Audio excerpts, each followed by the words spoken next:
Baik, cukup. Terima kasih Bapak dan Ibu. Acara selanjutnya adalah paparan kebijakan umum dan tata kelola kelembagaan gerakan PKK yang meliputi regulasi dan selayang pandang tentang gerakan PKK, kelembagaan dan pengelolaan gerakan PKK, identitas kelembagaan atribut PKK, dan yang akan disampaikan oleh Sekretaris 2 TPPKK Pusat, Ibu Medi DS Malonda.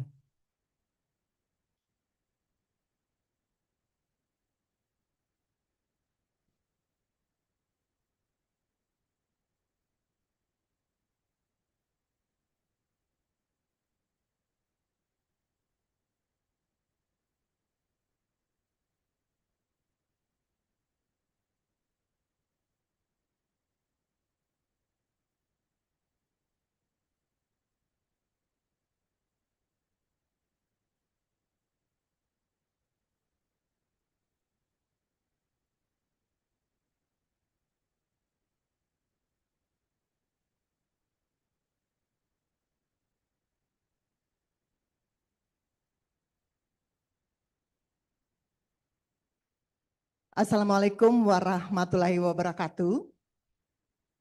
Salam sejahtera bagi kita sekalian.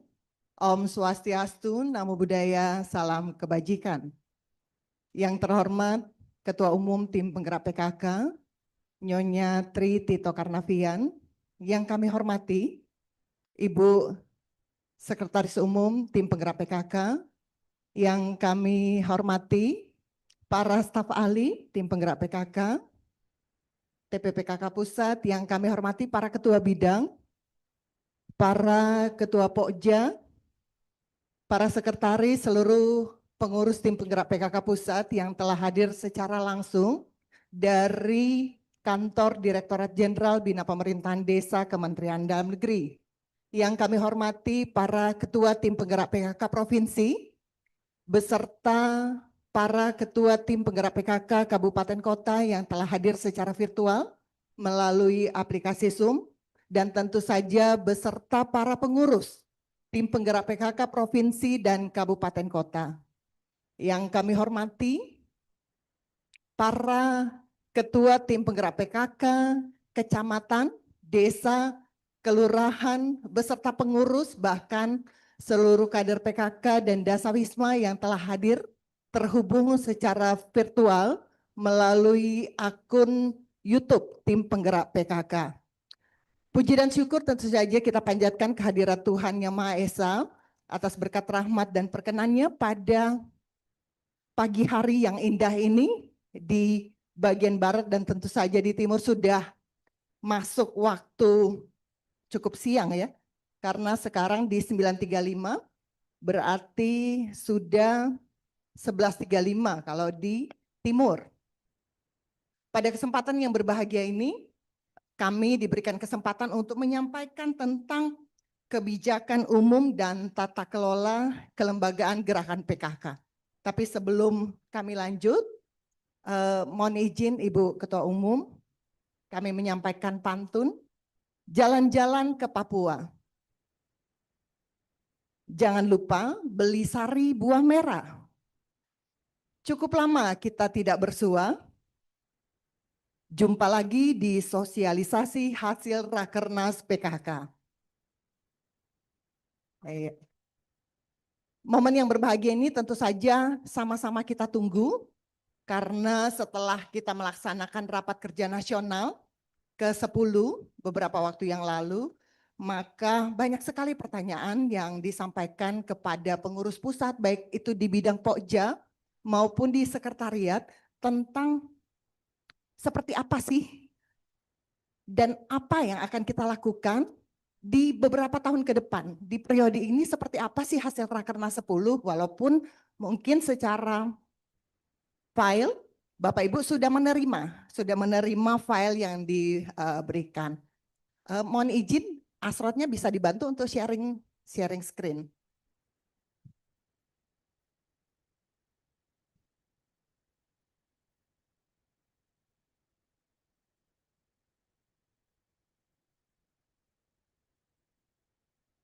Iya.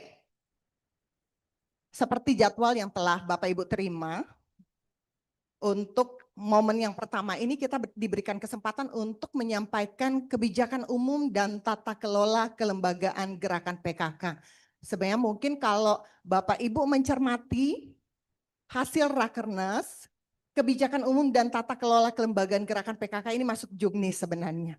Ini sebenarnya masuk buku 3 yang mungkin secara urut-urutan kita berharapnya dapat di bagian belakang. Tetapi kita dapat kesempatan untuk menyampaikan di momen pertama dan kita langsung screen berikutnya, next. Ya, kenapa penting untuk kita menyampaikan tentang gerakan PKK? Ini sebenarnya momen untuk reminder kita bersama bahwa gerakan PKK adalah gerakan dalam pembangunan masyarakat. Poin yang ingin kita tarik di sini bahwa gerakan PKK itu adalah sebuah gerakan yang tumbuh dari, oleh, dan untuk masyarakat. Berarti pelaksananya siapa? Pelaksana adalah stakeholders yang ada di dalam gerakan PKK. Dan tujuannya apa? Tujuannya tentu saja terwujudnya keluarga yang beriman dan bertakwa kepada Tuhan Yang Maha Esa, berakhlak mulia, berbudi luhur, sehat, sejahtera, maju, mandiri, kesetaraan dan keadilan gender, serta kesadaran hukum dan lingkungan. Kalau kita mencermati tujuan dari gerakan PKK, tentu saja kita akan mendapatkan pembagiannya yang ada di 4 bidang dan 4 pokja. Jadi untuk gerakan PKK di 10 program itu terbagi dalam 4 bidang dan 4 pokja. Momen pada kesempatan pagi menjelang siang hari ini sebenarnya adalah momen yang cukup spesial bagi kita semua.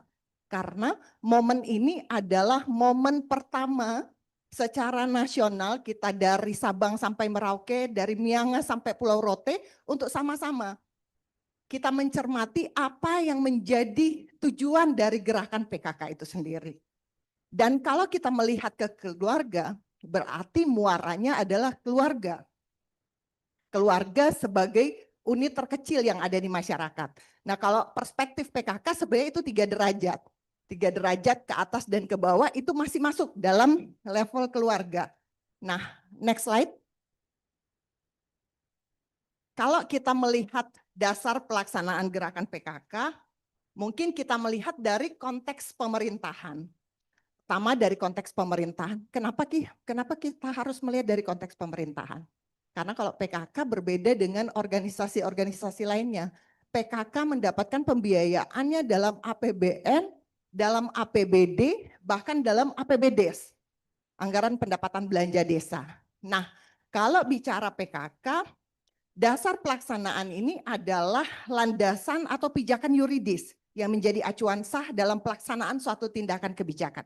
Jadi dalam melaksanakan satu gerakan, dalam hal ini gerakan PKK, kita berpatokan kepada regulasi yang ada. Kalau kita bicara tentang PKK, ada beberapa regulasi. Regulasi pentingnya ada Perpres. Perpres 99 tahun 2017 tentang gerakan PKK. Nah, kalau kita bicara tentang Perpres, ini mungkin kita akan melihat lagi keturunannya. Jadi ada Perpres di mana penyelenggaraan pemberdayaan masyarakat dan kesejahteraan keluarga dilakukan melalui gerakan PKK. Itu ada di Perpres. Kemudian peraturan pelaksananya, kalau mungkin yang konteks pemberdayaan yang biasa kita cermati bersama bahwa kalau untuk regulasi PKK ini jatuhnya terbagi 2. Kenapa saya sampaikan terbagi 2?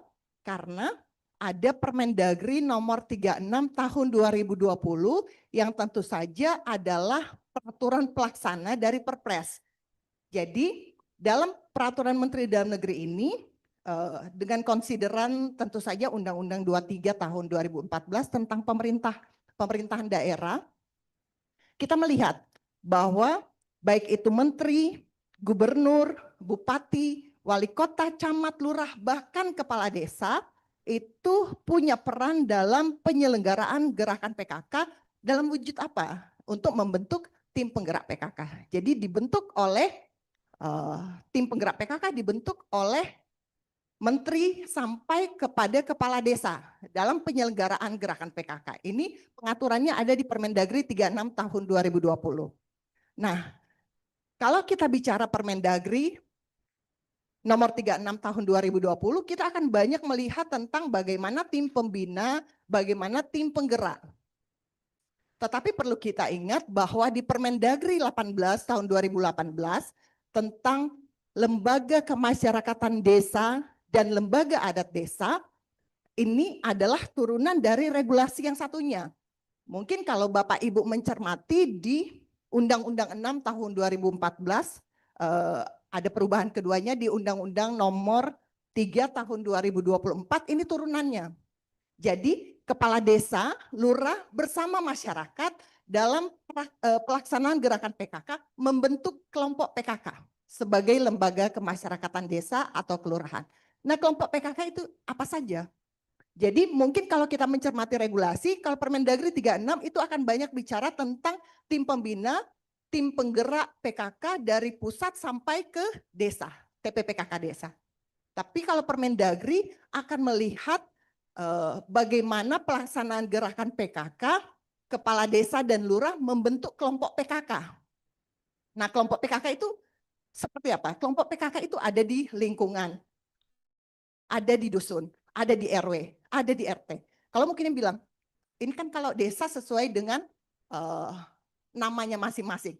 Jadi kalau mungkin di kita yang biasa di kelurahan atau di desa yang sudah agak maju, kita familiar dengan RT dan RW. Tetapi ada desa-desa seperti mungkin kampung saya di Sulawesi, itu mengenalnya dusun, tidak mengenal yang namanya RT dan RW. Jadi sesudah camat itu posisinya ada hukum tua di bawahnya ada dusun.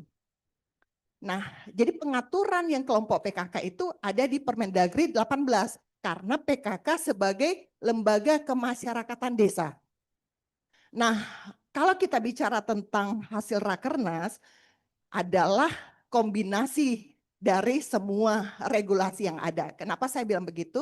Karena memang Keputusan Menteri Dalam Negeri nomor 400.7/3465 tahun 2025 tentang pengesahan keputusan Ketua Umum Tim Penggerak PKK tentang hasil Rakernas itu adalah rangkuman, adalah kompilasi dari pertama regulasi secara besar yang menjadi dasar kita Perpres 99, Permendagri-nya, kemudian masuk kepada arah kebijakannya.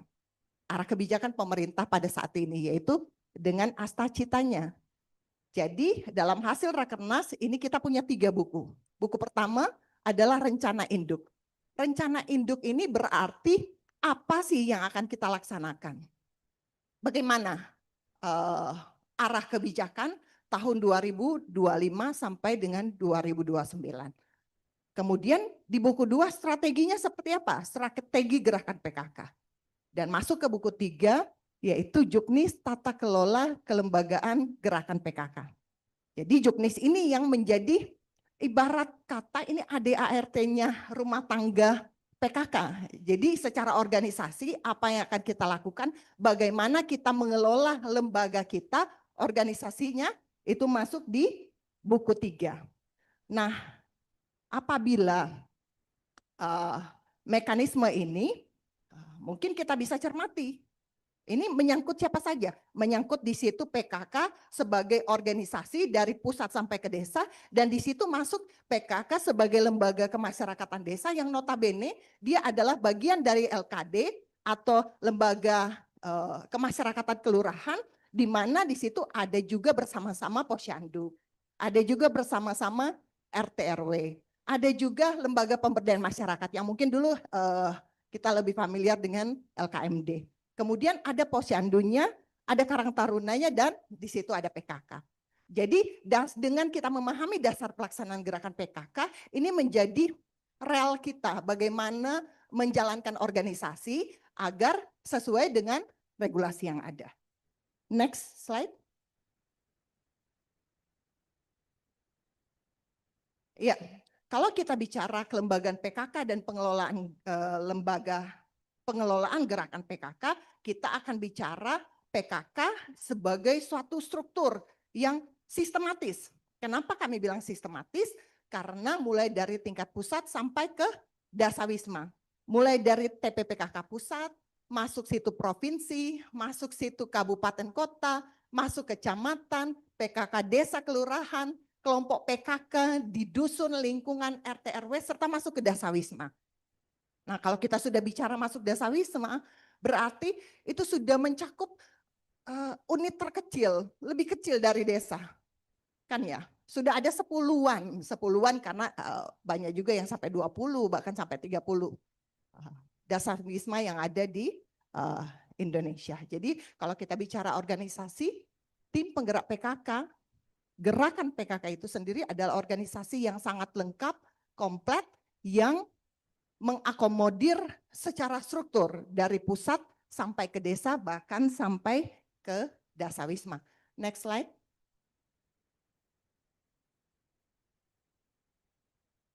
Iya. Kalau kita bicara tentang kedudukan kelembagaan gerakan PKK, kita akan bicara tentang tim penggerak PKK itu sendiri. Tim penggerak PKK yang kami sampaikan tadi, dari pusat sampai ke kelurahan. Nah, kalau kita bicara tentang kedudukan kelembagaan PKK, gerakan PKK, kita akan melihat yang tadi dasar hukum. Jadi kerangka berpikirnya dari regulasi yang tadi, berarti kan kita pada saat melihat ke regulasi yang pertama di Perpres, kemudian masuk ke Permendagri, kita akan melihat di tim penggerak PKK, kedudukan kelembagaan gerakan PKK, dia di tim penggerak PKK berdasarkan Permendagri 36 tahun 2020. Nah, kalau bicara tim penggerak PKK, dibentuk dan ditetapkan oleh ketua pembina. Ketua pembinanya ini konsekuensi logis. Jadi untuk pusat, ketua umum tim penggerak PKK dijabat oleh pendamping Menteri Dalam Negeri, istri Menteri Dalam Negeri. Begitupun sampai ke gubernur, bupati, wali kota, camat, lurah, sampai kepala desa. Nah, strukturnya seperti apa? Struktur kepengurusan dan ketentuan kelembagaan berdasarkan Permendagri 36 ini dijabat oleh pendamping menteri dan atau pendamping kepala daerah. Strukturnya seperti apa? Yang kita kenal sekarang ini. Berarti kalau di pusat ada ketua umum, ada sekretaris umum. Kalau sekretaris umum ini hanya ada di pusat ya. Jangan sampai kita di daerah juga ada sekretaris umumnya, gitu kan ya. Nah, staf ahli itu sudah ada pengaturannya. Kalau kita membaca secara detail di struktur itu sudah ada pengaturannya di pusat seperti apa, provinsi seperti apa, kabupaten seperti apa. Ada bidang pokja. Yang sama apa? Yang sama baik di pusat maupun di daerah adalah bidangnya 4, pokjanya 4, gitu kan ya. Nah, kalau di pusat itu pengaturan sekretarisnya berapa? Pusat itu 4, di provinsi itu 2, di kabupaten kota itu 1. Nah, kalau kita bicara tentang hasil rakernas, itu ada satu poin tersendiri yang mungkin perlu kita cermati bersama. Jadi kalau kedudukan kelembagaan PKK ini diatur strukturnya, jelas. Itu yang kita lihat di buku 3. Akan tetapi kalau kita melihat kelompok PKK sebagai lembaga kemasyarakatan, itu sama, dibentuk atas prakarsa pemerintah desa dan masyarakat, serta ada keputusan kepala desanya. Nah, kenapa di situ keputusan kepala desa garing keputusan bupati wali kota? Karena kan beda posisi desa dan kelurahan, gitu kan ya. Jadi kalau desa itu punya kewenangan, jadi langsung keputusan kepala desa. Kalau di kelurahan seperti apa? Kalau di kelurahan keputusan bupati wali kota yang ditandatangani oleh lurah atas nama bupati atau wali kota. Makanya kalau kita bicara struktur, bicara anggaran, ini beda desa dan kelurahan. Tapi itu adalah poin yang tersendiri. Yang ingin saya tekankan adalah di struktur. Struktur kepengurusan dan ketentuan kelembagaan berdasarkan Permendagri 18 2018 itu serupa tapi tak sama. Memang di situ kalau struktur LKD ada KSB-nya. Kan ya, ada KSB-nya, ada bidang sesuai dengan kebutuhan. Karena dia sebagai lembaga kemasyarakatan. Tapi itu bukan berarti bidangnya bisa saja sama dengan bidang yang sesuai dengan Perpres di Permendagri 36, bisa juga bidang yang berbeda. Nah, kemudian yang ketiga, kelompok Dasawisma. Ini mungkin perlu kita tempatkan sesuai dengan positioningnya masing-masing. Kalau kita bicara kelompok Dasawisma, berarti kalau dasa kan 10 ya. Walaupun prakteknya 10 sampai 20 rumah. Kenapa ada Dasawisma? Ini untuk mempercepat pelaksanaan gerakan PKK. Karena yang dari pusat sampai kabupaten kota itu kan tim penggerak yang menggerakkan. Sedangkan untuk mempercepat akselerasi pelaksanaan gerakan PKK di masyarakat itu ada di Dasawisma. Dikoordinir oleh satu orang kader sebagai koordinator yang ditetapkan dengan keputusan kepala desa. Nah, mungkin yang sedikit berbeda mengenai struktur gitu kan ya. Kalau di Dasawisma ini dipilih. Ini yang sedikit berbeda dengan tim penggerak. Kalau tim penggerak PKK itu kan ketuanya konsekuensi logis dari posisi. Jadi posisi menteri, gubernur, bupati, wali kota berarti pendampingnya adalah ketua. Nah, kalau kita bicara tentang LKD, ketua itu dipilih oleh anggota. Kemudian sistemnya musyawarah mufakat. Nah, ini mungkin yang sedikit berbeda. Nah, kalau kita bicara ke kelompok Dasawisma, Dasawisma ini punya tanggung jawab kepada kelompok PKK. Nah, tugasnya apa sih sebenarnya? Tugasnya panjang sekali. Tapi ada poin penting yang sebenarnya menjadi bagian dari pelaporan, yaitu pendataan. Pendataan inilah sesuai yang dibikin yang disiapkan oleh masing-masing bidang Pokja ini punya papan data. Papan data ini yang menjadi bagian lampiran dari pelaporan. Kenapa penting pelaporan? Walaupun nanti akan dijelaskan tersendiri, pelaporan inilah yang akan menjadi dasar pengambilan kebijakan. Jadi kalau di Dasawismanya keliru, mendata, menyampaikan data, info, masalah, itu rekapannya tentu saja akan keliru. Makanya posisi mereka menjadi ujung tombak daripada pelaksanaan gerakan PKK. Next slide.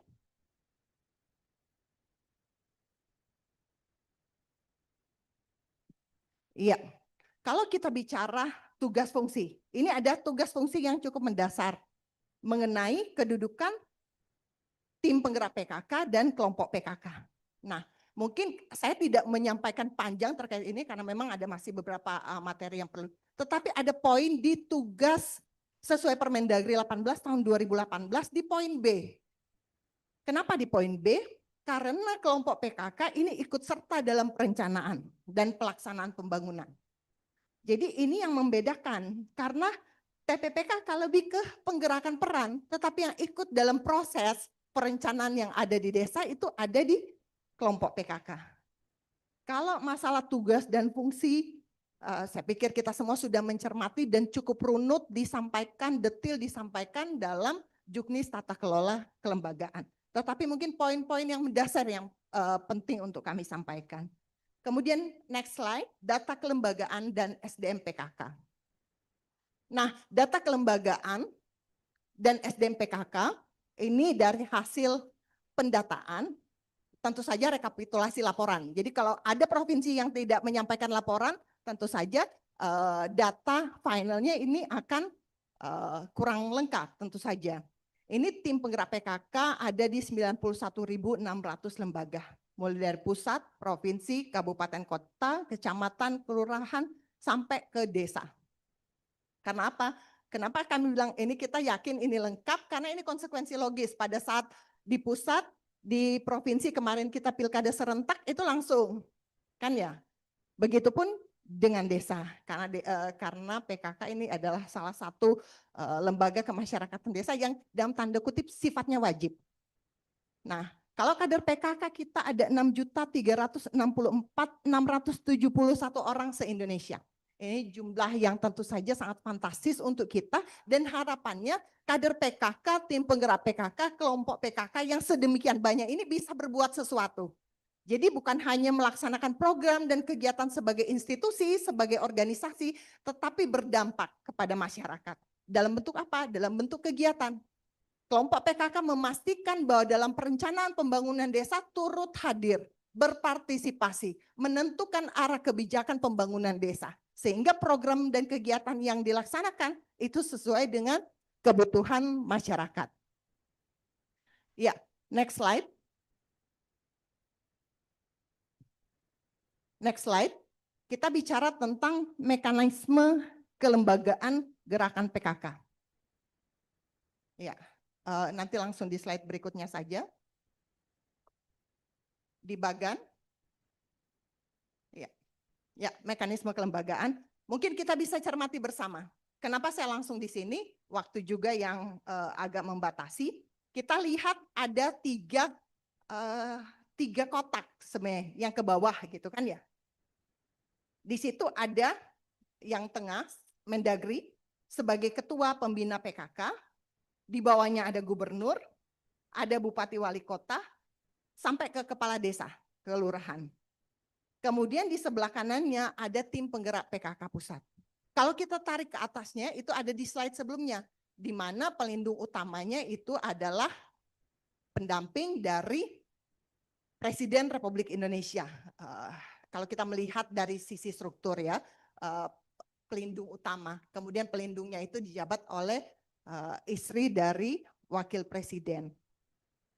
Nah, untuk tim penggerak PKK pusat, sampai dengan tim penggerak PKK desa kelurahan, bahkan sampai ke kelompok PKK, mungkin kita mencermati. Ada yang namanya garis pelaporan. Garis pelaporan itu yang garis tegas. Garis tegas tanpa terputus-putus itu adalah kewajiban secara berjenjang dari desa kelurahan ke kecamatan, naik ke kabupaten kota, naik ke provinsi, naik ke pusat. Kemudian ada yang namanya garis koordinasi, dia terputus-putus. Garis terputus-putus yaitu ada garis koordinasi. Kemudian di sebelah kiri ini mungkin yang seringkali luput dari pengamatan kita bahwa ada selain gubernur selaku ketua pembina PKK, ini ada tim loh yang ada di sebelah kiri itu namanya pembina. Pembina tim penggerak PKK, di mana pengampunya misalnya seperti di pusat. Tentu saja pengampunya ada di Direktorat Jenderal Bina Pemerintahan Desa sesuai dengan Permendagri. Dan secara berjenjang juga ada. Di provinsi kabupaten kota ada OPD pengampu di situ, kemudian ada juga OPD mitra yang akan bersama-sama secara kelembagaan itu mekanismenya tersambung. Jadi tidak terputus-putus. Ada fungsi koordinasi di situ, ada fungsi konsultasi, dan ada garis pelaporan yang sifatnya struktur. Nah, ini mungkin yang membedakan PKK dengan organisasi lain, itu kan ya. Selain dari kelembagaannya dan tentu saja penganggarannya. Karena dari sisi penganggaran, PKK mempunyai bagian dalam anggaran pendapatan belanja di APBN maupun APBD bahkan ke APBDes. Ya, next slide. Ya. Ada beberapa poin mungkin yang menjadi concern kita di hasil Rakernas. Ini terkait dengan ya. Ini ketua pembina yang saya sampaikan tadi, kalau di pusat itu ada kementerian lembaga yang membidangi tugas pemberdayaan dan kesejahteraan keluarga. Ini ditetapkan dengan Kemendagri. Di provinsi ada OPD yang membidangi tugas pemberdayaan. Jadi kata kuncinya pemberdayaan dan kesejahteraan keluarga. Ya, next slide saja. Ini pelindung utama, pelindung dan penasehat tadi setelah saya sampaikan, tetapi mungkin cermati yang di penasehat. Jadi kalau penasehat itu sebenarnya adalah mantan ketua umum, mantan ketua PKK provinsi atau kabupaten kota yang diminta ditetapkan oleh ketua dan disetujui oleh yang bersangkutan. Nah, masa jabatan penasehat inilah yang disesuaikan dengan masa bakti ketua umum atau ketua tim penggerak PKK. Jangan sampai misalnya dia periode 2024-29 ternyata karena penasehat ketua yang lama dia menyeberang tahun ke periode berikutnya. Tidak. Jadi memang sesuai dengan permintaan dari ketua umum yang menjabat saat itu atau ketua tim penggerak PKK yang menjabat saat itu. Jadi disesuaikan dengan masa bakti yang merequest. Oke, next slide. Kemudian struktur. Nah, struktur kepengurusan tim penggerak PKK pusat di Rakernas 10 tidak ada perubahan. Next. Hanya penegasan terhadap garis tugas, kemudian garis koordinasi, konsultasi, dan fasilitasi. Nah, di provinsi Di provinsi, sebenarnya kalau bisa kita katakan yang ada existing di hasil Rakernas 10 itu tidak ada perubahan. Kenapa tidak ada perubahan? Nanti ada penjelasannya berikutnya. Posisinya tetap Ketua Tim Penggerak PKK Provinsi itu secara struktur ada sekretaris 1 dan 2, jadi jumlahnya 2, ketuanya juga 4, kemudian kelompok kerjanya 4. Kemudian struktur kepengurusan kabupaten kota. Berarti kalau di pusat sekretaris 4, di provinsi sekretaris 2, di kabupaten kota sekretarisnya 1. Nah, secara struktur ini tidak ada perubahan dari hasil Rakernas ke-9. Ini pasti semuanya sudah bertanya-tanya. Terus kemudian apa perubahannya? Itu kan ya, kalau tidak ada perubahan. Bukankah kita sudah membahas ini berminggu-minggu, membahas detail teknis, poin yang ingin dirubah, tetapi kenapa di hasil Rakernas 10 ini, di buku Juknis, di paparan yang disampaikan, ini belum ada perubahan? Ya, mungkin ya karena waktunya cukup terbatas, nanti kami ada satu penjelasan dengan hasil Rakernas, nanti akan tolong disampaikan. Kita masuk dulu ke slide berikutnya. So far sampai dengan desa kelurahan tidak ada perubahan. Nah, masuk ke struktur kelembagaan, kelompok PKK yang slide sebelumnya, ini juga sama, yang pengaturannya di Permendagri 18. Nah, kelompok Dasawisma, kita melihat kelompok Dasawisma tadi telah kami sampaikan, yang kedua kader. Nah, kader itu, ini mungkin yang perlu kita samakan dalam pengisian papan data. Karena kalau kader umum, ini seseorang yang memahami, melaksanakan 10 program pokok PKK, mau dan mampu. Sebenarnya kata kunci di kader umum adalah mau dan mampu, karena dia sifatnya voluntary.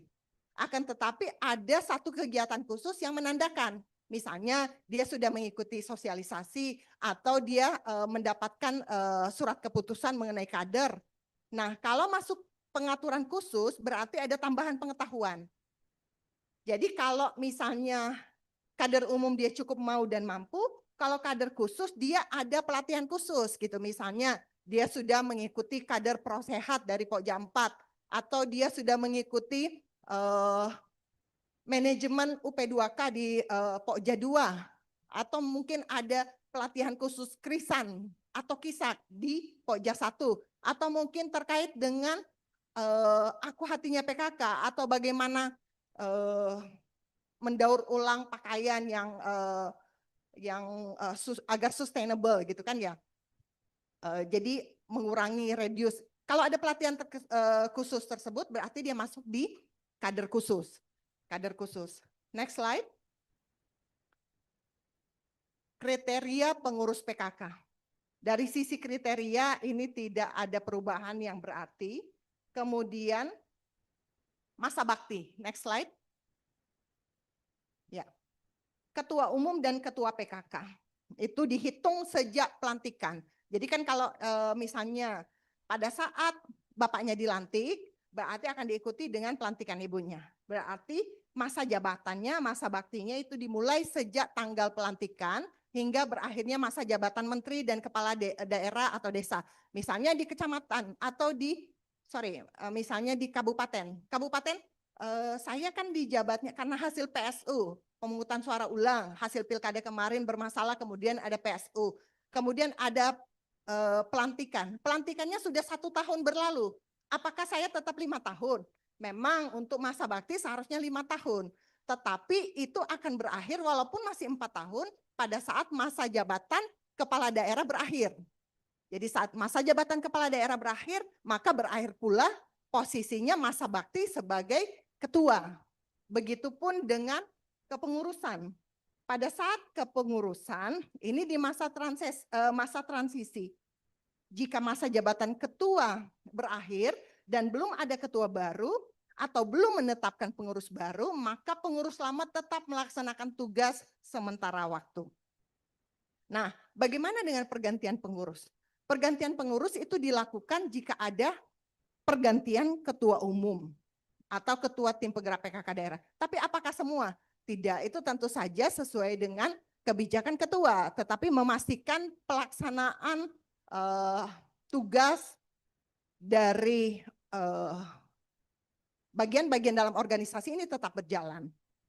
Kemudian bagaimana jika di tengah jalan ada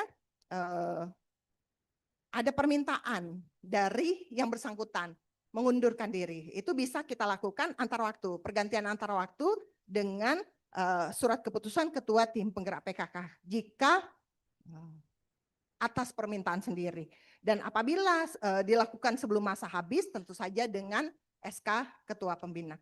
Next slide. Ya. Ya. Mungkin yang poin di sini bahwa setelah ada penetapan, kemudian ada pelantikan, kemudian dilanjutkan dengan pengukuhan. Ini mungkin yang berbeda dengan di pusat dengan di daerah. Karena di daerah itu ada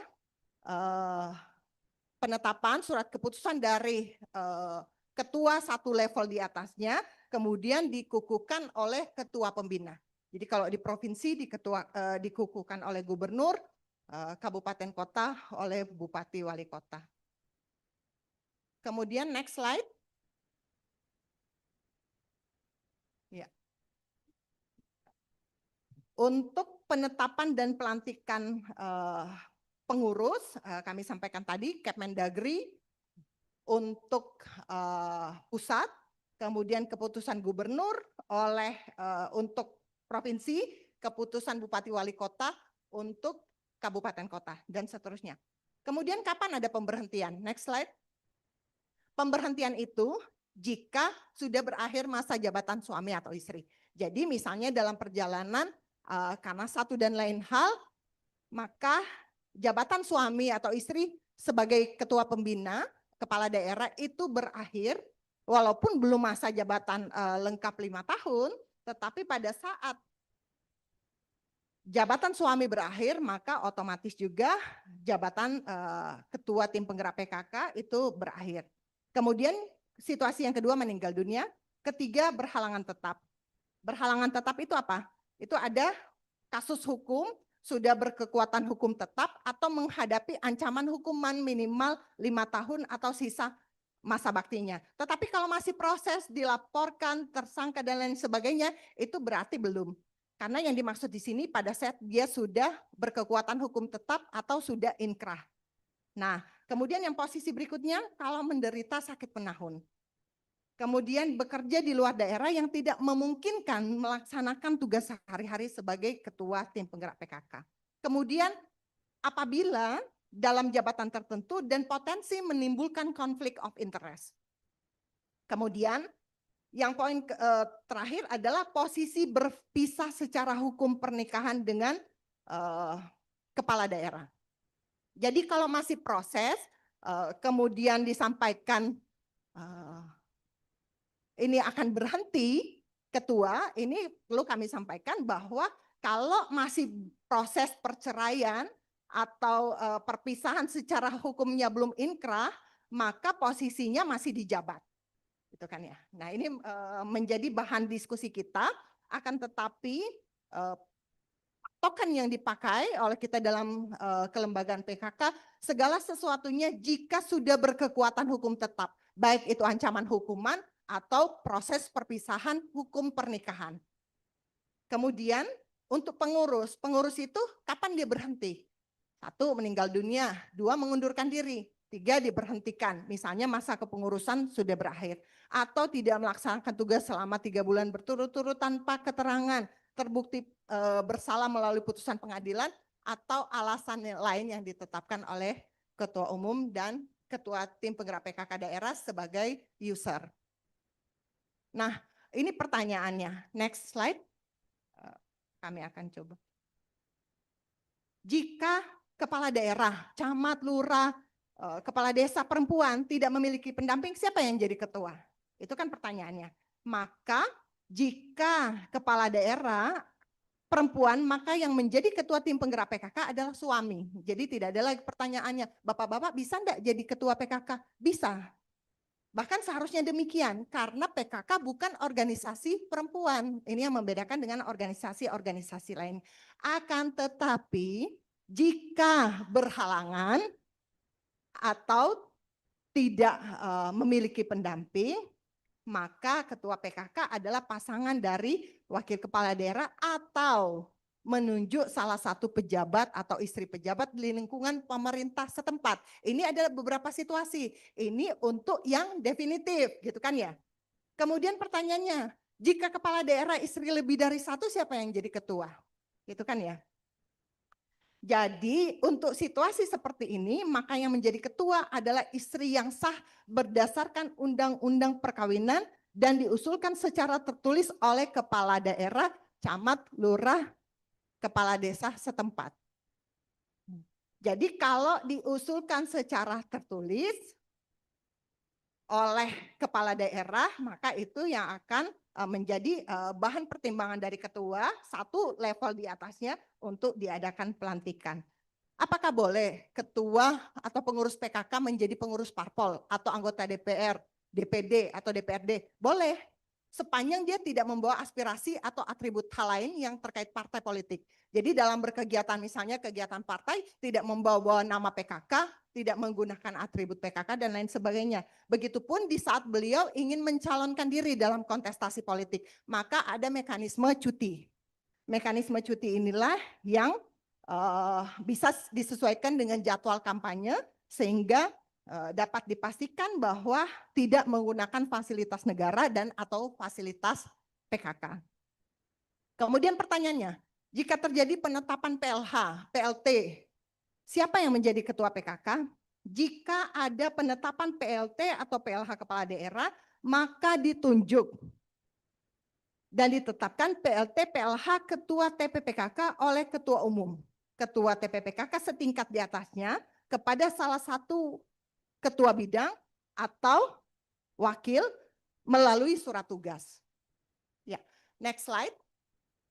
Ini mungkin kalau kita uraikan satu persatu cukup panjang, tetapi dalam identitas kelembagaan PKK, penyelenggaraan gerakan PKK, ini ada yang namanya yang kita tahu lambang PKK dengan akoladenya. Ada dua aja, ada vandal, ada wimpel. Nah bedanya apa? Kalau dua aja itu untuk di pusat, yang seperti di belakang kami itu dua aja, gitu kan ya. Vandal itu untuk di pusat sampai dengan kecamatan. Kemudian untuk wimpel itu yang kecil, yang penanda kita kan ya, identitas itu dari pusat sampai ke desa. Pertanyaannya kenapa vandal itu di desa nggak ada? Ternyata di hasil rakernas sebelumnya ini mungkin menjadi bahan diskusi bahwa kalau desa karena lumayan harganya jadi desa tidak perlu. Tapi ternyata prakteknya di desa itu malah menggunakan vandal sebagai identitas. Ini mungkin menjadi diskusi berikutnya. Kemudian yang namanya lencana atau yang kita tahu dengan PIN. Kemudian ada Mars PKK, ada kop surat, ada stempel, ada papan nama, ada seragam nasional, ada plakat dengan pengaturan detail teknisnya ada di Juknis Tata Kelola Kelembagaan Gerakan PKK. Jika ada pertanyaan bisa disampaikan ke kami. Next slide. Ini mungkin yang sering menjadi bahan diskusi. Seringkali kita ini biar dikenali bersama bahwa inilah lambang tim penggerak PKK sesuai surat keputusan Mendagri nomor 48 tahun 1983. Kalau cuman mungkin dulu bedanya pada saat foto belum terlalu jelas atau media-media ini belum maksimal sehingga kita untuk sharing ya sudah apa yang kita lihat itu saja. Tetapi ini ada penegasan mengenai lambang PKK. Nah, kalau kita melihat ini mungkin yang sering kadang-kala ada lambang yang pinggirnya kok agak menghitam karena memang pada saat dia dicetak ini catatan khusus yang dicetak di atas logam warna kuning akolade segi lima itu yang tanda dalam kurung kurawal terbalik itu yang 5 itu ini adalah warna dasar logam sehingga kadang-kala pada saat di warna dasar logam jadi hitam dan dianggap bahwa itu adalah lambang PKK yang seharusnya. Next slide. Dua aja vandal wimpel. Ini mungkin menjadi pencermatan kita bersama. Dua wajahnya di pusat, vandal itu sampai di kecamatan, kemudian wimpel itu dari pusat sampai ke desa untuk tim penggerak PKK. Next slide. Lencana, Mars PKK. Kemudian next slide. kop surat yang digunakan, stempel yang digunakan, detail teknisnya ada di buku. Nah, seragam nasional, mungkin masuk ke seragam. Ini sebelum ini seragam nasional. Jadi kalau seragam nasional itu digunakan oleh ketua umum, ketua PKK, penasihat, staf ahli, pengurus PKK. Bedanya apa? Kalau kader PKK yang bukan pengurus, berarti kalau pengurus bisa pakai semuanya. Kalau kader PKK yang bukan pengurus, dia pakainya seragam kerja dan seragam lapangan. Sebenarnya apa beda seragam kerja dan seragam lapangan? Sebenarnya sama saja. Tetapi kalau seragam kerja itu pada umumnya menggunakan rok, tetapi bisa celana panjang. Kemudian, ketentuan kain seragam nasional hanya dipergunakan sebagai seragam PKK dan tidak disalahgunakan sebagai perlengkapan atau pelengkap benda lain. Jadi misalnya kita jadikan shawl atau misalnya kita jadikan motif di sepatu dan lain sebagainya. Ini harus sesuai ketentuan, tidak disalahgunakan sebagai perlengkapan atau pelengkap benda lain. Kemudian seragam selain batik PKK boleh digunakan di luar acara resmi tetap dengan lencana PKK. Mungkin bagi daerah yang punya yang namanya kembaran daerah. Atau misalnya masing-masing bidang Pokja punya. Kembaran Pokja, kembaran nasional, kembaran daerah, kembaran kecamatan. Ini karena motif-motif nasional, motif batik itu semakin banyak, itu silakan saja, tetapi tetap dengan lencana PKK. Kemudian poin terakhir, pengadaan seragam nasional dilakukan secara terpadu oleh TPPKK Pusat. Kenapa begitu? Karena saya lihat yang banyak yang beli di Senen, itu kembangnya itu agak unik gitu kan ya. Dari segi warnanya dia bukan toska tetapi hijau pekat, dia lebih ke emerald. Jadi ada di koperasi. Kemudian kelengkapannya. Kelengkapannya itu tanda pengenal, ID, kemudian penulisan untuk papan nama. Kalau untuk pengurus tim penggerak PKK, misalnya kalau yang karena suami, misalnya ketua tim penggerak PKK Kabupaten, suaminya Darmawan, namanya Indah. Jadi Indah, kebetulan namanya Indah Dwi Agustina Lestari misalnya. Jadi mengambil dua suku kata, Indah Dwi Darmawan, nama suami. Kalau yang statusnya dia bukan istri atau pendamping dari kepala daerah, bisa menggunakan nama langsung. Kemudian nama langsung atau nama pribadi. Contohnya Susi Astuti, Medi Malonda, Rahmania Lufitasari, misalnya seperti itu. Kemudian nama sepatu kegiatan resmi hitam bertutup berhak, kegiatan lapangan hitam kasual, kemudian lain-lainnya. Intinya tidak mengenakan perhiasan yang mencolok. Itu mungkin yang menjadi perhatian. Kenapa harus demikian? Paling yang lain mengatakan begini, nanti kita sama-sama ikut-ikutan dengan organisasi lain. Masalah kerapihan itu bukan ikut-ikutan. Itu adalah standar organisasi dan kenapa saya sampaikan karena ketua tim penggerak PKK adalah pendamping kepala daerah dan tentu saja dalam setiap kegiatan keprotokoleran itu akan menempati posisi center dan tentu saja akan menjadi perhatian bersama. Secara ketentuan sudah diatur detail. Next slide. Ya, seragam resmi, seragam kerja, seragam lapangan. Next slide. Ini slide terakhir hanya plakat, tetapi saya mungkin ingin merubahnya dengan hasil Rakernas. Coba tolong ditampilkan hasil Rakernas, itu opening di buku 3.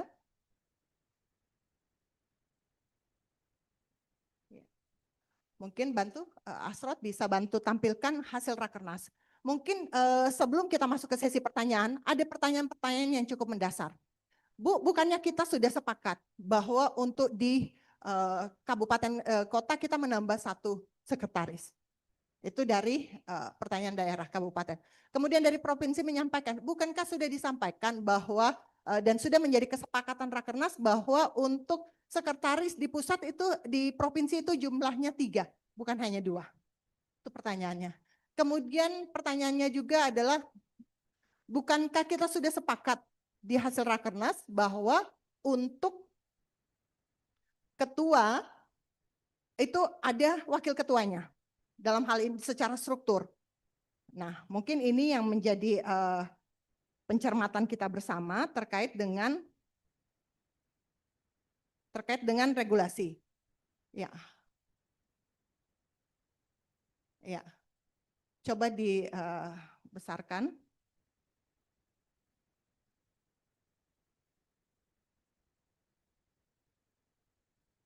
Ya. Ini adalah rumusan hasil Rakernas 10 tahun 2025. Mungkin kami akan lebih mengerucut ke poin berikutnya, poin 2, coba naik ke atas dan agak diperbesar biar semuanya bisa sama-sama mencermati. Next, coba naik ke atas. Iya. Menyepakati, poin 2 menyepakati rencana induk.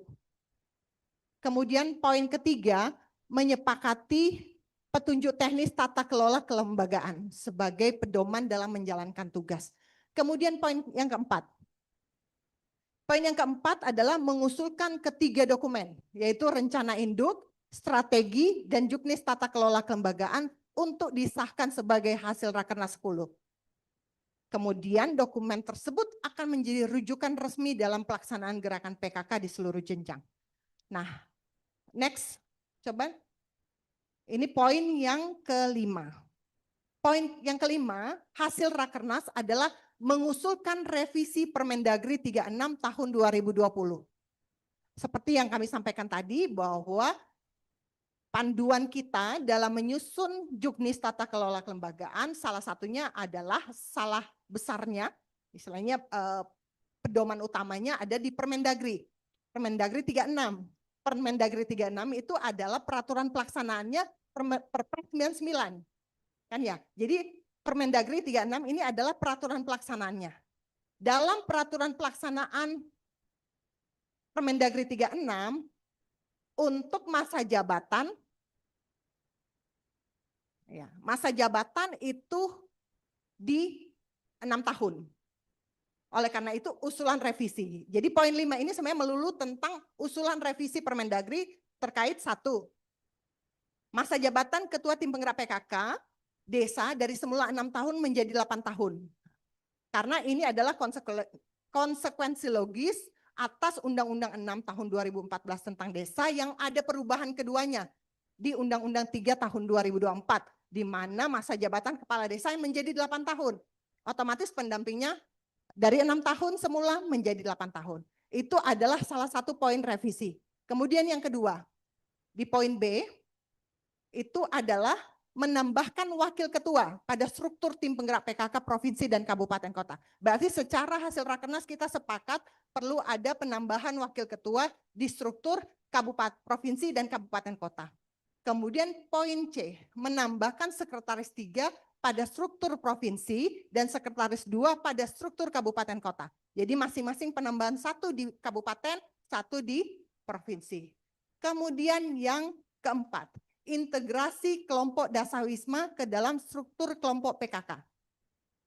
Karena selain kelompok PKK dusun lingkungan RW RT, kita tahu yang namanya kelompok dasawisma yang menjadi ujung tombak kita, akan tetapi secara struktur itu belum kita akomodir. Ibarat kata kita belum terlalu begitu memperhatikan, tetapi dalam pelaksanaan itu yang menjadi istilahnya kekuatan kita dalam melaksanakan gerakan. Tentu saja ini harus kita atur. Jadi integrasi kelompok dasawisma, apakah dia masuk dalam struktur kelompok PKK atau seperti apa? Ini tentu saja butuh diskusi. Kemudian penyesuaian lainnya sebagaimana tertuang dalam juknis tata kelola kelembagaan gerakan PKK. Contoh kecilnya, struktur surat biasa di lampiran 4.2. Suratnya itu biasanya kita rata kanan, Bu. Kenapa sekarang rata kiri?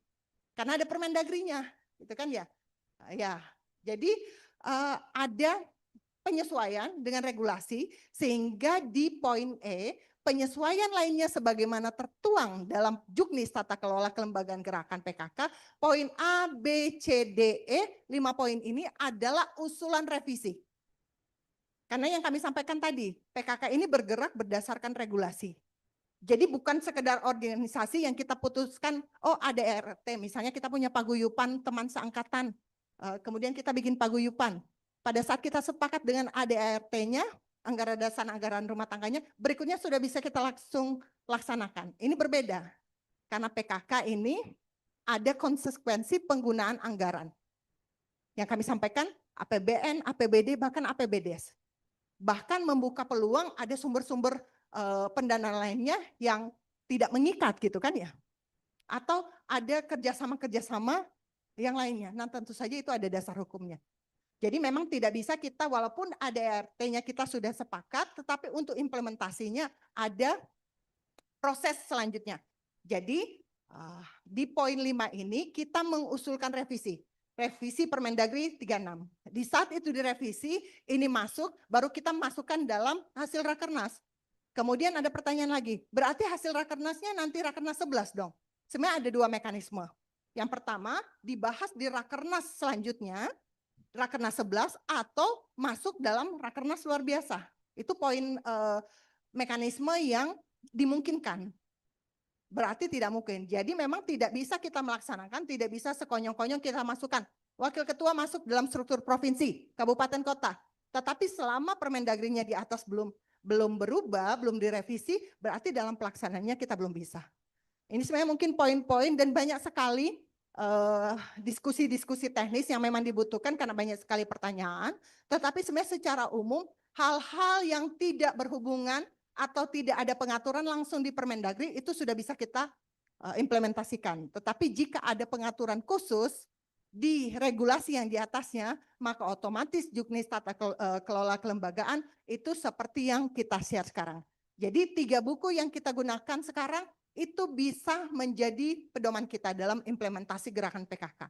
Tetapi kalau ada usulan-usulan lain, ada diskusi-diskusi lain, itu akan kita akomodir dalam proses revisi. Dan kalau bicara tentang revisi Permendagri, itu kita kembalikan kepada pengampu. Dalam hal ini Kementerian Dalam Negeri yang difasilitasi oleh Direktorat Jenderal Bina Pemerintahan Desa. Mungkin secara umum kami di tim penggerak PKK Pusat khususnya terkait tata kelola kelembagaan, tim penggerak PKK maupun gerakan PKK, ini yang bisa kami sampaikan dan masih banyak hal yang akan disampaikan lagi oleh para sekretaris yang lain. Mohon izin Ibu Ketua Umum, Bapak Ibu sekalian, karena kebetulan ini materi yang berhubungan langsung dengan implementasi kepengurusan di provinsi, kabupaten, kota, bahkan ke daerah. Jadi mungkin jika berkenan kami berikan sesuai arahan dari Direktorat, Kasubdit, kami 3 pertanyaan. Ya, jika berkenan kita mengakomodir yang di YouTube. Salah satu pertanyaan yang di YouTube, yang langsung silakan raise hand. Ini langsung ya, karena MC langsung ke kita. Berkenan yang ada pertanyaan, singkat, padat, jelas. Silakan raise hand. Iya. Silakan dari kabupaten. Bu, boleh saya Tim penggerak PKK Kabupaten Seram ya, bukan Seram. Seram bagian barat, SPB. boleh Ya, saya sedikit nambahin, Bu? Terima kasih. Assalamualaikum warahmatullahi wabarakatuh. Selamat siang. Ya, silakan Ibu. Saya Ibu Pelu, salah satu pengurus anggota PKK Kabupaten Seram bagian Barat. Yang ingin saya tanyakan di sini mungkin saya kurang perhatikan atau bagaimana terkait selama ini selalu yang sekarang menjadi masalah itu untuk kita itu perjalanan dinas anggota tim penggerak PKK.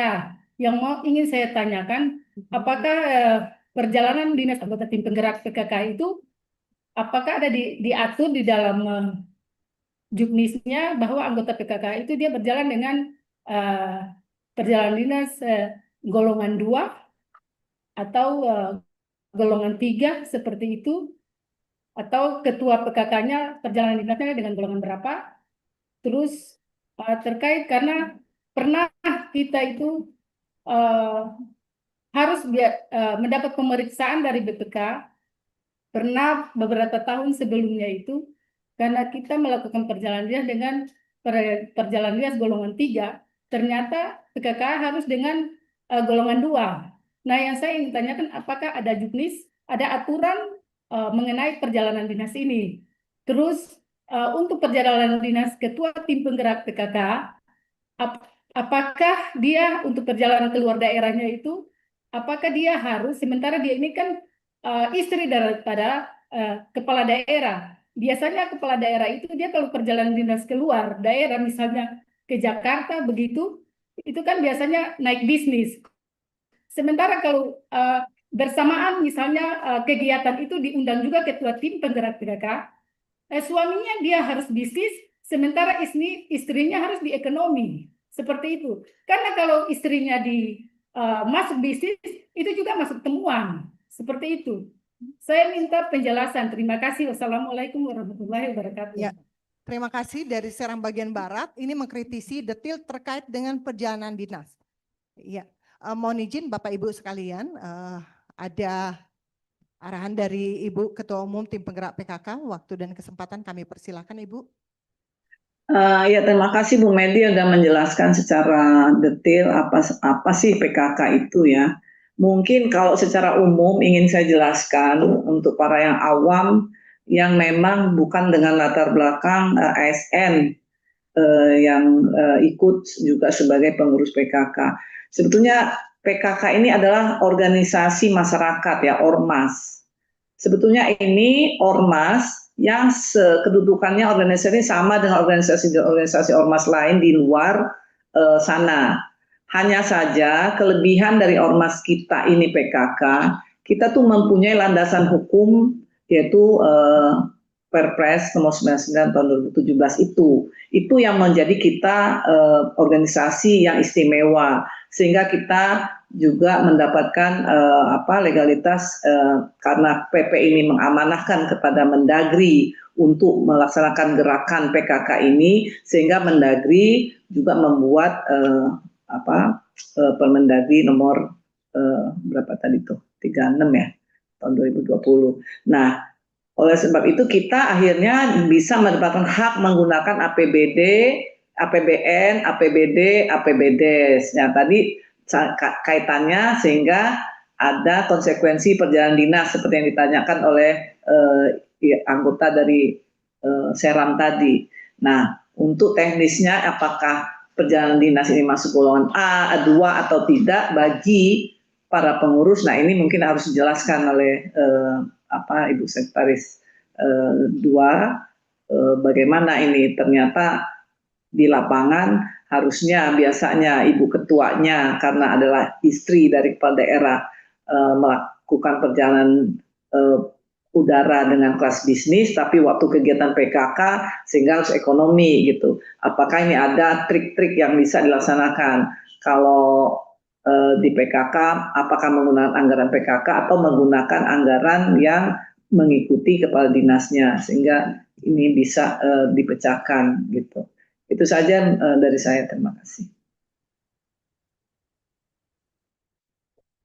Ya, terima kasih Ibu Ketua Umum atas arahannya dan memang beberapa insight yang cukup prinsipil dalam penyelenggaraan gerakan PKK ini. Bapak Ibu yang kami hormati, hadirin yang berbahagia, tadi sudah ada satu pertanyaan dari tim penggerak PKK Seram bagian Barat Provinsi Maluku. Mohon izin berkenan kita sampai 3 penanya biar sekaligus menjawabnya. Selanjutnya dari yang sudah raise hand banyak sekali dari Provinsi Papua Tengah.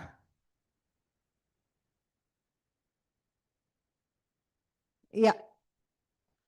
Silakan dari Papua Tengah, poin pertanyaannya.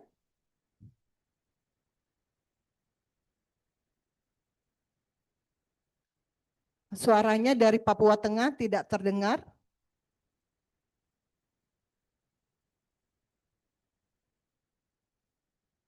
Ya, mungkin kalau tidak terdengar suaranya, ada kendala di audio. Berkenan Ibu bisa diketikkan saja di chat box untuk pertanyaannya. Kita ke penanya yang lain. Kabupaten Aceh Tengah.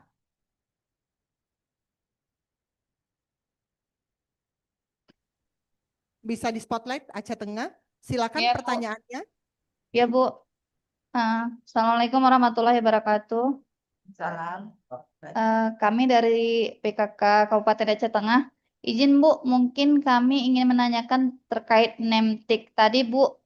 Bagusnya kok ke lapangan itu apakah harus yang seperti yang kita pakai saat ini atau boleh yang model dikalungkan kayak kita misalnya kan kita panitia suatu acara gitu Bu ya. Apakah boleh seperti itu Bu? Mungkin kalau ke lapangan kan agak ribet kalau pakai nemteknya pakai seperti ini. Dan yang kedua Bu, terkait struktur, apakah staf ahli itu masih bisa tetap ada? Mungkin itu saja Bu. Terima kasih. Assalamualaikum warahmatullahi wabarakatuh. Ya, dari Aceh Tengah terkait dengan name tag ya. Name tag. Ya.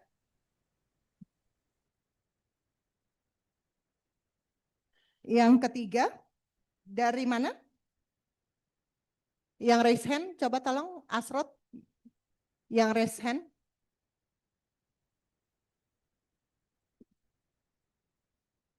Kolaka. Ya, silakan dari Kolaka. Kolaka Ya, Sulawesi terima Tenggara. kasih Ibu. Yang terhormat Ibu Ketua Umum Tim Penggerak PKK Kabupaten Kolaka, Ketua Umum Tim Penggerak PKK Ketua Umum Tim Penggerak PKK Pusat. Ya, ada beberapa hal yang ingin saya pertanyakan Bu kepada Bu Medi. Eh, Terkait dengan tadi ada di slide pertama itu tujuan gerakan PKK. Saya belum melihat pasti apa tujuan gerakan PKK yang Rakernas 10 ini, tapi yang Ibu tayangkan tadi itu sepertinya di Rakernas 8 ya, itu yang masih yang lama kalau tidak salah. Yang pada awal Ibu menayangkan di slide pertama tentang gerakan PKK. Kemudian yang kedua, apakah ini sudah harga mati, Bu?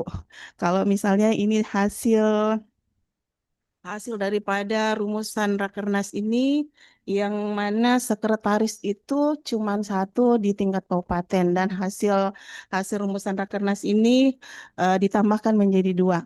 Tapi biasanya di kondisi kami di kabupaten kadang karena banyaknya kegiatan sehingga kami telah berbagi tugas sehingga kadang sampai 3 atau 4 sekretaris, Bu.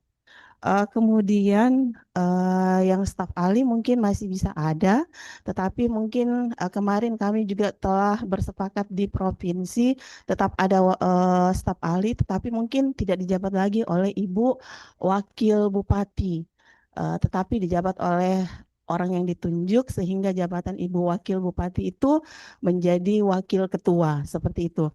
Kemudian ini mohon maaf Bu, karena berdasarkan hasil Rakernas 10 ini kan model baju telah ditetapkan. Mohon maaf Ibu Ketua Umum, saya lihat rapi sekali bajunya. Apakah kami diperbolehkan juga seperti ini modelnya Bu? Kerahnya tanpa kerah tetapi kerah Shanghai seperti itu. Mohon maaf, terima kasih. Assalamualaikum warahmatullahi wabarakatuh.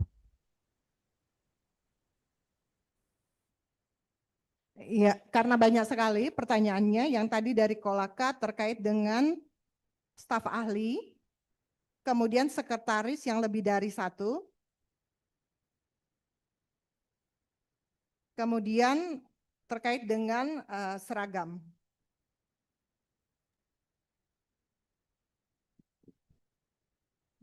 Ya, satu lagi dari Wakil Ketua, Papua Bu. Pegunungan, karena tadi Papua Tengah agak bermasalah dengan audio. Itu Silakan tadi Papua. itu Wakil Ketua juga Bu ditanyakan tadi. Jabatan ada Wakil Ketua. Siap Ibu, terkait Wakil Ketua. Ya, silakan dari Papua Pegunungan.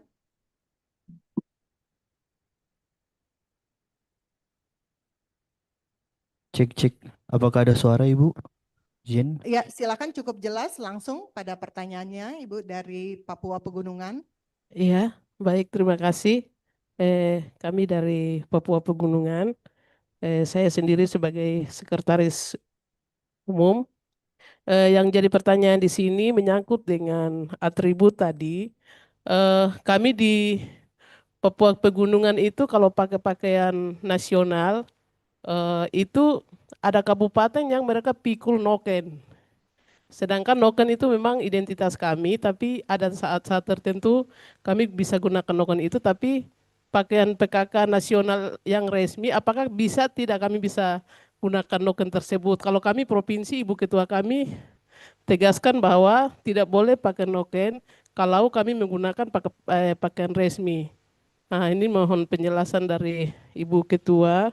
Lalu yang berikut menyangkut dengan struktur, itu kami di provinsi pakai tidak pakai staf ahli, tapi ada kabupaten yang mereka pakai staf ahli. Mohon penjelasan lagi. Iya, jadi untuk dua pertanyaan itu mohon Ibu untuk jelaskan. Terima kasih. Iya, terima kasih dari Papua Pegunungan untuk beberapa pertanyaannya. Mohon izin kami menjawab dari tim penggerak PKK Provinsi Seram bagian Barat. Ini sebenarnya menjadi situasi yang kita hadapi bersama terkait dengan perjalanan dinas. Tetapi mungkin secara implementasi, kalau kita bicara tentang PKK, berarti kita akan bicara tentang program. Jadi untuk pelaksanaan perjalanan dinas disesuaikan dengan program.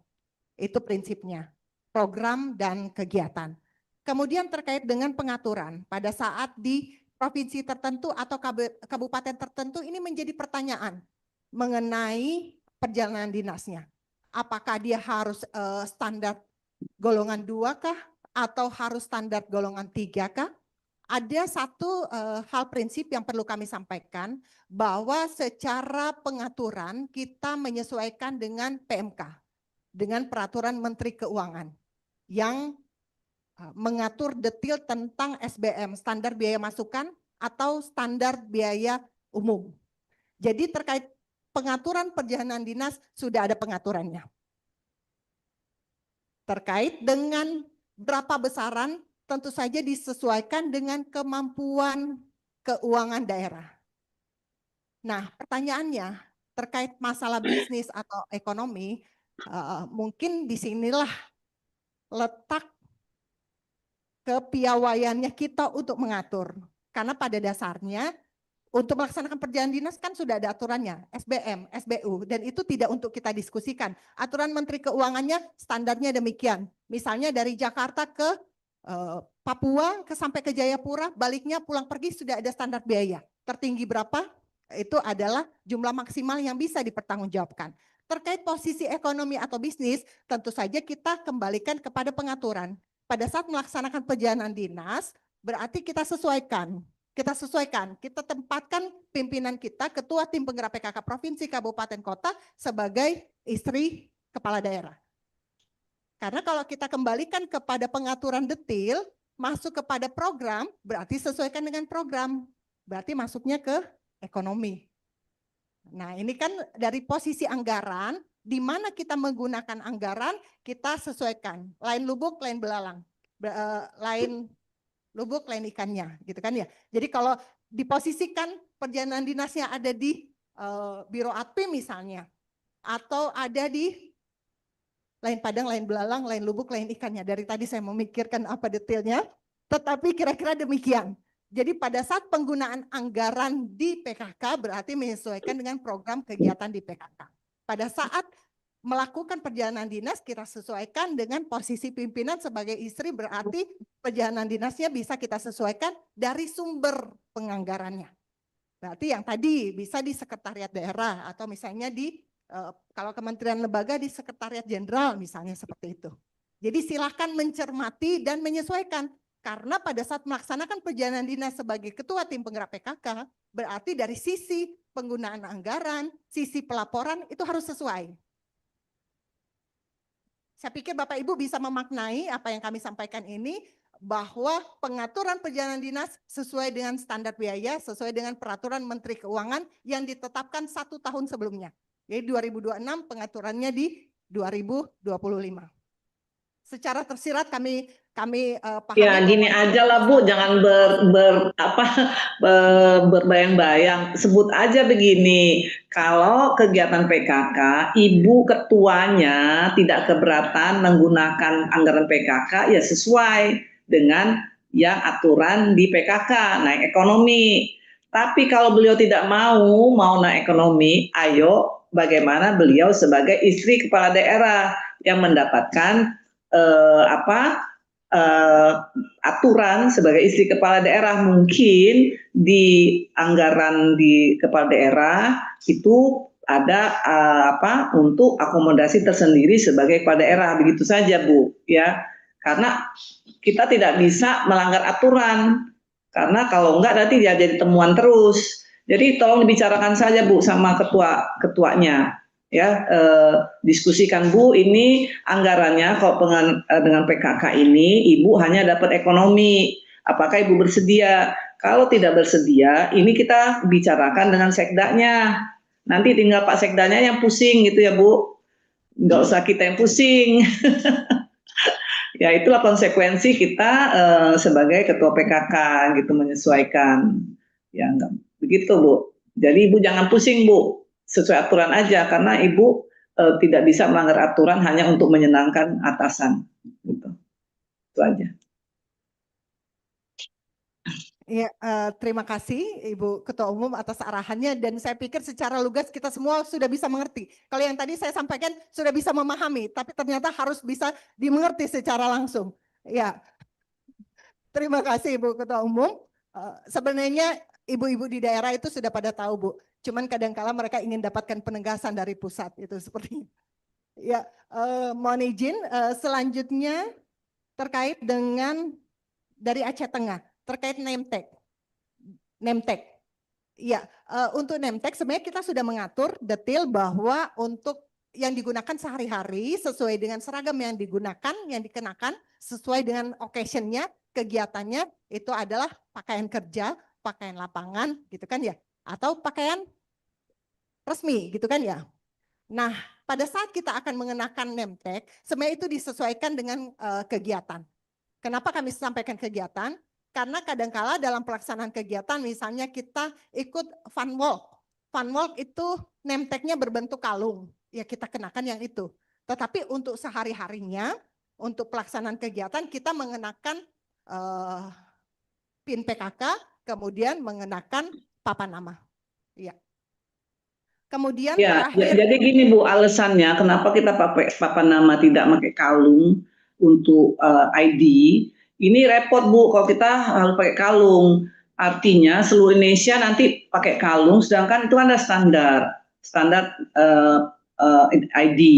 Yang standar paling efisien, paling gampang ya yang seperti kita pakai ini, ya kan Bu? Kalau kita mau bikin seperti yang kalung, artinya kita harus bikin seragam juga.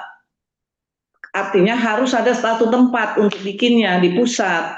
Kan repot kalau sepusat ID-nya hilang harus pesan ke pusat gitu. Padahal kalau ID ini kan bisa di daerah mana-mana juga bisa bikin dengan dasar hitam dan nama gitu ya Bu. Itu sebetulnya untuk efisiensi.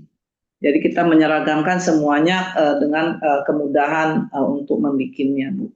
Dan juga kan jelas lebih gampang melihat juga kalau kita ketemu orang yang kita nggak kenal, dengan membaca namanya, oh kita paham namanya gitu. Kalau kadang-kadang kalau dikalungkan itu kan kadang-kadang tidak jelas ininya tulisannya. Ya, terima kasih Ibu Ketua Umum. Jadi cukup jelas Ibu-ibu, yang sepakat seragam secara nasional itu adalah penggunaan papan nama dada yang digunakan pada saat mengenakan berbagai seragam nasional PKK. Nah, terkait dengan ID card tadi telah disampaikan karena memang ini sudah pernah Ibu mohon izin beberapa waktu lalu kami sudah melihat masing-masing daerah mengadakan dan akhirnya menjadi berbeda-beda antara satu daerah dengan daerah lainnya. Sehingga dalam pengaturan detail kita sepakat bahwa ID card atau Nemtek itu digunakan pada saat sebagai tanda kepesertaan kegiatan PKK. Jadi kalau misalnya kegiatan PKK-nya berupa sosialisasi ada name tag, berarti silakan pakai yang disiapkan oleh panitia.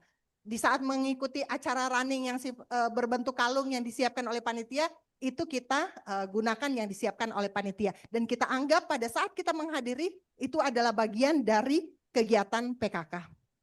Ya, demikian dari pertanyaan dari Aceh Tengah. Kemudian terkait dengan Kolaka ya, dari Kolaka mengenai staf ahli. Sebenarnya prinsip dari staf ahli, walaupun telah dibuka ruang, itu sesuai dengan kebutuhan.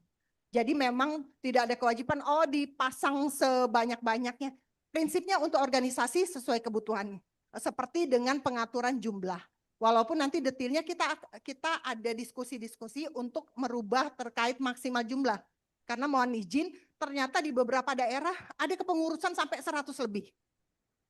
100 lebih. Karena kita tidak ada pengaturan detail sehingga disilahkan sepanjang kemampuan keuangan memungkinkan.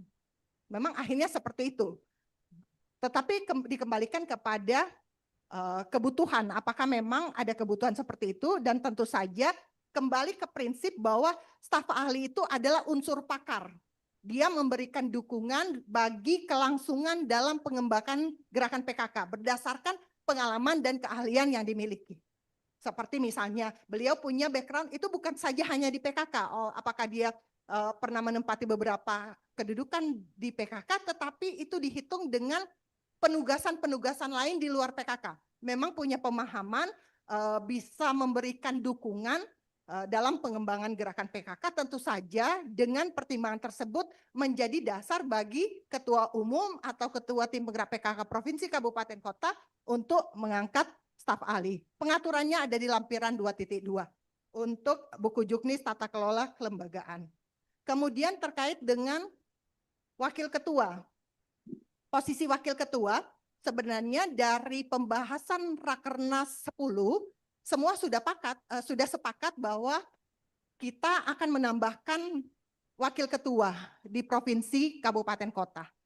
Mengingat dengan berbagai pertimbangan kompleksitas pekerjaan, kemudian ada kesulitan di daerah pada saat penugasan ataupun kegiatan-kegiatan yang dihadiri oleh pimpinan, oleh ketua, sehingga dipandang perlu untuk ada wakil ketua. Itu sebenarnya sudah sepakat semua, tetapi kembali lagi bahwa hal tersebut menjadi salah satu poin di hasil Rakernas 10.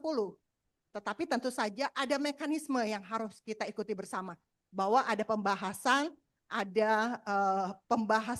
atau ada usulan untuk revisi Permendagri. Itu menjadi poin, karena pengaturannya ada di Permendagri 36. Mau tidak mau memang harus revisi di situ. Walaupun secara organisasi kita sepakat, itulah sebabnya maka posisi wakil ketua belum ada di pengaturan juknis dan belum ada dalam struktur darembagan. Karena memang belum ada pengaturan. Di saat tidak ada pengaturan di regulasi yang lebih atas, ada keleluasaan kita untuk mengatur di bawah. Tapi di saat di atas ditegaskan bahwa tidak ada posisi wakil ketua, maka salah satu upaya yang bisa dilakukan adalah upaya untuk revisi. Itu salah satu-satunya opsi yang kita miliki untuk mengatur di bawah. Memang ini kelemahan sekaligus keuntungan sekaligus kekurangan gitu kalau bisa kita katakan. Kenapa begitu? Di saat sudah mengatur detail teknis, itu menjadi kejelasan bagi kita semua untuk mengikuti. Oke, aturannya tidak ada wakil ketua. Tetapi di saat ada kebutuhan itu, berarti mekanisme yang kita tempuh adalah upaya revisi. Dan tentu saja revisi itu ada pembahasan, ada penyusunan, ada pembahasan, finalisasi, ditetapkan secara regulasi, ada Permendagrinya. Kemudian terkait dengan itu yang dari Kolaka. Kemudian dari Papua Pegunungan. Pertanyaannya, pengaturan seragam ini kan sudah diatur di buku 3 hasil Rakernas, Juknis Tata Kelola Kelembagaan. Bisa enggak dalam pelaksanaan implementasi kita ada acara tertentu pakai noken? Ini sebenarnya menjadi pertanyaan kita bersama, karena kita tidak mengatur sedetil-detilnya terkait ini. Tetapi satu yang bisa kami pastikan bahwa regulasi yang diatur di Permendagri kemudian kita atur dalam Rakernas dan keluarlah Juknis, tidak ada pengaturan bahwa seragam itu terdiri dari apa. Tidak ada pengaturan bahwa kita bisa menambahkan. Nah, berarti jelas seragam itu terdiri dari, misalnya kalau seragam kerja itu atasan toska, kemudian bawahan hitam, bisa celana atau rok, kalau pakaian kerja sepatu hitam, tas tangan, itu sudah ada pengaturan detail. Tapi kalau kita mengatur noken boleh, tutup kepala ini boleh, kita akan mengatur se-Indonesia. Ini dari Sabang sampai Merauke, dari Miangas sampai Pulau Rote, ini banyak sekali ketentuannya. Papua Tengah dengan Papua Pegunungan ini pengaturan di sebelah lain, di sebelah lain. Bahasa saja sekian banyak. Jadi kalau kita mengatur sampai sedetil itu, habis ini, tidak cukup. Ini saja 3 buku ini kita mau cetak udah agak kesulitan. Apalagi kalau kita harus mengakomodir itu. Tetapi kembali lagi kepada norma agama, nilai adat yang perlu kita junjung tinggi. Di saat ada acara tertentu yang memang istilahnya memang harus menggunakan noken, semuanya pakai noken, kita otomatis menyesuaikan. Tetapi itu bukan bagian dari seragam PKK. Kita hanya menggunakannya insidentil, setelah kita pakai, acara sudah selesai, kita bisa sesuaikan kembali. Nanti kan jadi kalau misalnya kita bilang, oh tidak boleh ada begini. Nanti ibarat kata di saat ada pengurus pusat, misalnya Ibu Sekum ditugaskan Ibu Ketua Umum pergi ke Papua, kemudian pada saat landing di bandara dipakein noken. Oh karena tidak boleh jadi kita tidak mau ambil, kita tidak mau dipakaikan, tidak seperti itu. Istilahnya kita menghargai adat, nilai-nilai adat, nilai budaya, silakan diterima, dipakai, kemudian setelah itu bisa disesuaikan. Mungkin ini pertanyaan dari Papua Pegunungan, dan kami pikir dari kami untuk tata kelola kebijakan umum dan tata kelola kelembagaan, memang dari sisi waktu, kalau kita akan mengulik lebih detail, ini tidak akan habis seharian, tetapi secara umum ini yang bisa kami sampaikan, dan kami mohon maaf kalau ada hal-hal yang kurang berkenan. Kalau yang tadi opening kami, pantunnya kami baca, tapi biasa closingnya cukup burung irian, burung cendrawasih, cukup sekian dan terima kasih. Terima kasih banyak kepada kita semua, dan kami mohon maaf kalau ada hal yang kurang berkenan. Akhir kata dari kami, wabillahi taufiq wal hidayah. Wassalamualaikum warahmatullahi wabarakatuh. Salam sejahtera bagi kita sekalian. Om Santi Santi Santi Om, Namo Buddhaya, salam kebajikan, dan tentu saja hidup jaya PKK.